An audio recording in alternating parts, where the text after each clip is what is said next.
lo primero que hay que evaluar y preguntarle a los pacientes es quién de los pacientes no ha tenido palpitaciones, ¿no? ¿Quién de los pacientes no ha tenido de repente dolor en el pecho? Vivir más es cuidarnos más. Primero tu salud. Y le damos la bienvenida, porque está conectada vía Zoom, la doctora Dayana Serpa y es cardióloga. ¿Cómo está, doctora? Buen lunes, bienvenida, exitosa. Buenos días, ¿cómo estás, Katiuska? Gracias nuevamente por la invitación y feliz de nuevamente estar en tu programa. Muchas gracias, doctora.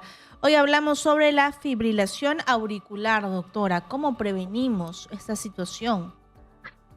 Bueno, tú sabes que lo primero que hay que evaluar y preguntarle a los pacientes es quién de los pacientes no ha tenido palpitaciones, ¿no? ¿Quién de los pacientes no ha tenido de repente dolor en el pecho? ¿O quién de nuestros pacientes no ha tenido dificultad para caminar? Eso es lo primero que nosotros evidenciamos y de ahí poco a poco vamos indagando para ver si es que estos pacientes tienen una arritmia, que esto es una complicación de algo, ¿no? Así es, doctora. Ahora, ¿cómo lo prevenimos, no? ¿O cuáles son los síntomas para que lo puedan ver a tiempo? Justamente lo que te decía, ¿no? O sea, muchas personas vienen por un control, por palpitaciones, ¿no? Y nosotros verificamos si este tipo de palpitaciones son irregulares, de qué intensidad van, porque una cosa es tener una frecuencia de 100 y otra cosa es tener una frecuencia de 150 latidos, ¿no? Entonces el paciente inclusive se queja de falta de aire, me dice, doctora, no puedo caminar una cuadra, o al subir un piso ya me canso, me falta el aire, ¿no? Entonces, y eso mayormente se ve en los pacientes adultos mayores. También hay pacientes que pueden venir a la consulta y no tienen ningún síntoma, están viniendo simplemente por un control por la presión o problemas de diabetes o sus problemas crónicos que ellos tienen, ¿no? Entonces, no se detecta hasta que nosotros les hacemos una evaluación como un electrocardiograma donde evidenciamos la fibrilación auricular. En ese caso ya nosotros le preguntamos al paciente si tiene alguna molestia. Hay muchos de ellos que no nos refieren molestias. Simplemente nos dicen, no tengo ninguna molestia, un poco que me falte el aire, ¿no? Pero no sienten síntomas específicos, ¿no? Entonces, yo creo que la prevención va más en el control que yo me tengo que hacer periódico con un especialista para determinar si yo soy propensa a tener una arritmia. ¿Quiénes estamos más propensos en todo caso para tener una arritmia? Los pacientes que ya tienen hipertensión, que son diabéticos, que son obesos, los que fuman, los pacientes que ya han tenido un infarto en el corazón, los pacientes ya crónicos, que de repente ellos son los más vulnerables para que ellos puedan llegar a tener con el tiempo una fibrilación auricular. ¿Y hay casos donde puedan ser pacientes jóvenes, doctora? Sí, también se puede detectar, pero tiene que haber un antecedente de todas maneras. La fibrilación más, como es una arritmia ya más compleja, tiene que haber nacido, si es paciente joven, tiene que haber nacido con algún problema que condicione a esta fibrilación auricular. O sea, ningún paciente joven podría tener ese tipo de arritmia si no tiene un antecedente. Entonces, lo más probable es una patología congénita o algo que haya producido este tipo de arritmia, ¿no? Es en el caso de pacientes jóvenes. ¿Y cuáles son los exámenes que hay que someterse, doctora, y a partir de qué edad para poder prevenir enfermedades en el corazón? Lo principal es un electrocardiograma.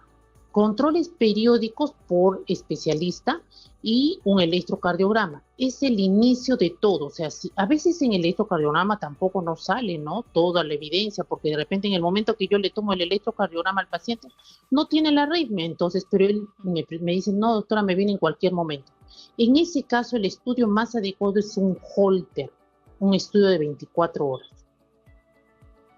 Muy bien, doctora. Por favor, vamos a conversar con el público a través de los números 251-9422, 7410-955 y el WhatsApp 940-800-800. Como usted ya lo ha mencionado, doctora Serpa, lo más importante es la prevención, los exámenes previos, porque ¿qué hacer si hay algún tipo de situación pues en el corazón, doctora? Una fibrilación auricular? ¿Cuáles son los primeros auxilios? ¿Qué hacer inmediatamente? Mira, la fibrilación auricular ya es una patología compleja, donde ya el paciente puede tener problemas graves en el corazón. Inclusive el paciente puede llegar a tener un evento isquémico cerebral, puede llegar a tener un infarto en el corazón. O sea, lo ideal es que este paciente no llegue a ese estadio, ¿no? Que llegue por acción de la fibrilación auricular a tener un infarto cerebral, a tener una falla cardíaca, ¿no? Entonces, lo ideal es que estos pacientes tienen que monitorizarse, tener un control estricto de las patologías que ellos ya tienen o que ya están presentando, porque esto no viene de un momento al otro, esto es algo crónico, es algo que ya ellos tienen y que a la larga puede desencadenar que el corazón crezca, se dilate y ellos empiezan a tener síntomas a raíz de esta fibrilación auricular. Muy bien, doctora, vamos a recordar los números telefónicos de Radio Exitosa. Aquí en la secuencia Primero Tu Salud, 251-94-2274-1095-5 y el WhatsApp 940-800-800. El tema de hoy es fibrilación auricular. ¿Cómo podríamos explicarlo con palabras sencillas, doctora, para que la gente lo entienda, lo comprenda, diga, yo también tengo este síntoma? Ya, muchos de los pacientes tienen palpitación. Palpitaciones. Sí, o sensación de falta de aire. Como te dije, hay muchos que no logran caminar ni siquiera una cuadra y se agitan, se cansan, les falta, sienten que ya no pueden respirar. Entonces, al momento de que, yo creo que lo más importante es que el paciente también se haga un monitoreo. Ahora existen dispositivos digitales que yo pueda detectar la frecuencia cardíaca, inclusive con un pulsoxímetro, por lo menos me da idea de cuán alta está mi frecuencia cardíaca. Entonces yo me pongo el pulsoxímetro y ahí va a salir la saturación y sale la frecuencia cardíaca. Si yo veo que mi frecuencia cardíaca está más de 100, inclusive puede llegar a 150, no es normal que yo tenga una frecuencia tan alta, ¿no? Entonces ahí es donde yo tengo que determinar y decir, pero ¿por qué tengo esa frecuencia? Tengo que ir al médico porque tengo que hacer un control, no puede estar mi frecuencia tan alta. En el tensiómetro digital igual tiene para medir la presión y la frecuencia cardíaca. Muy bien, tenemos una llamada, por favor, doctora. Hola, buenas tardes. ¿Aló? ¿Cómo está? Bienvenida, Exitosa. ¿Cuál es su pregunta? ¿Cómo se trata eso? ¿No estaba diciendo? Muy bien. El tratamiento, doctora, para la fibrilación auricular. El tratamiento es netamente médico, el uso de medicación que ayude a controlar, inclusive a desaparecer este tipo de arritmia, ¿no? La idea es que esta arritmia la podamos revertir para evitar complicaciones posteriores en el corazón. Y un monitoreo continuo con el especialista para poder determinar si ya el paciente también tiene cambios en su corazón que puedan determinar a la larga que el paciente pueda llegar a tener una complicación seria. Muy bien, doctora. Vamos con otra llamada. Hola, buenas tardes. Hola. ¿Cómo está? Buenas tardes. Exitosa. ¿Podría bajar el volumen de la radio, por favor, para escucharlo? ¿Cuál es su pregunta? Es sobre la fibrilación auricular que tiene la doctora. Bueno, estoy viendo Exitosa. Yo sufro de una arritmia supraventricular. Benigna. Ya. Y bueno, yo siempre me controlo, me monitoreo con mi oxímetro y tengo 57, 59. Ya. ¿Usted está con medicación? Y tomo bisoprolol. Ya. Está con medicación, doctora. Claro. Entonces, mientras usted esté con la medicación, este medicamento está controlando su arritmia. Entonces, usted no puede suspender esta medicación porque es lo único que va a evitar que usted vuelva a tener nuevamente la arritmia. La idea es que revertir, como le dije, la arritmia para evitar complicaciones en su corazón. Muy bien, doctora. ¿Y el consumo de las bebidas alcohólicas o el café o estas bebidas pues que son, entre comillas, energizantes, cómo podría afectar a nuestro corazón? Mira, más que fibrilación auricular puede provocar otro tipo de arritmias, ¿no? Sí se puede exacerbar con este uso de sustancias que pueden desencadenar. ¿Por qué? Porque lo estoy estimulando al corazón, estoy estimulando todas estas sustancias porque tienen Tiene mucha cafeína y estimuladores, azúcar, claro, y además taurina. claro, entonces estos lo que van a hacer es estimular al corazón. Y si yo tengo predisposición, definitivamente lo que voy a provocarme yo es una arritmia.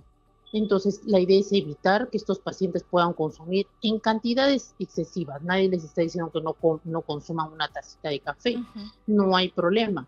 Pero si yo voy a consumir 4 o 5 tazas de café y bien cargadas, definitivamente y me estoy condicionando yo a tener de repente algún problema, inclusive a subirme la presión, ¿no? Y la sal, Entonces, yo creo que doctora, la sal, pero también hay ese tipo de grasas trans y estos productos que tienen mucho, mucho sodio. claro, el detalle es que está en la gente, en los pacientes, que ellos tienen que tomar conciencia de no consumir estas sustancias, bajar el consumo de sal. Si yo veo que la etiqueta misma me está diciendo alto en grasas saturadas, alto en sodio, todo, y lo compro, entonces, ¿quién Eres está responsable. provocando? Claro, es la responsabilidad. Yo creo que hay que tomar conciencia de lo que estamos consumiendo. Por eso Muy mucho bien, influye el estilo de vida saludable y la dieta. muy bien. Tenemos una llamada, doctora. Hola, buenas tardes. Buenas tardes, señorita. Disculpe, quería consultar a la doctora. Yo tengo ese problema, lo que es del oído, y también de lo que está comentando la señorita, lo que es la palpitación. El oído lo tengo de tiempo en tiempo, es un zumbido de pequeñito y un poquito más, ahora un poquito más siento que ha aumentado. Lo que es la palpitación, en el brazo izquierdo, he tenido una operación en el mes de diciembre de la vista. En ese tiempo me he hecho la palpitación casi como 5 o 6 veces al día, era así en el brazo derecho. Eso quería saber si también es lo que es arritmia, creo que dijo la doctora, por favor, pues no sé si... Muy bien, ¿qué doctora, por favor, de forma muy escueta y sobre el oído tendría que ir usted a un otorrinolaringólogo, ¿no? La doctora podría responder con el tema del corazón. Doctora, por favor, muy cortito que nos den el tiempo. Necesariamente una palpitación va a definir que sea una arritmia. Entonces, por eso es un chequeo, un electrocardiograma, y si no se logra evidenciar ahí, hacer un estudio más amplio que es el cual. Entonces, él tendría que acudir al especialista para poderle realizar los estudios y determinar si simplemente es una taquicardia o es una alteración que él tiene, ¿no? Pero hay que hacer estudios más completos. Muy bien,